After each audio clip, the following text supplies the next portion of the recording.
যে অল্টারনেটিভগুলো বলছি এগুলো সবার জন্যই ভালো। আর লাস্ট যে খাবারটা বলবো যেটা আপনাদের জন্য খুব খারাপ, ভাতের থেকেও হয়তো খারাপ, সেটা হচ্ছে ময়দা।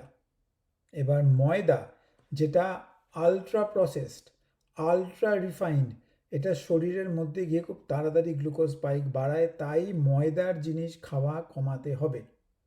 বিস্কিট যেমন একটা ময়দার জিনিস, তেমনি লুচি, পরোটা, নান টাইপের জিনিস, এগুলো প্রচণ্ড খারাপ। যদি আপনাকে ময়দা টাইপের জিনিস কিছু খেতেই হয়, এগেন চেষ্টা করবেন আটার বা অন্যান্য গ্রেনস যেখানে ফাইবার বেশি তার মিক্সড রুটি খেতে, যাতে ফাইবার আছে বেশি।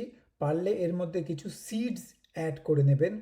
যত ফাইবার থাকবে তত আপনার ব্লাড গ্লুকোজ স্পাইক কম হবে, তত গাট ফ্রেন্ডলি, তত আপনার জন্য ভালো। আর যত আলট্রা রিফাইন্ড সাদা ফুটফুটে তত আপনার জন্য খারাপ। তাহলে এইগুলোকে অ্যাভয়েড করুন।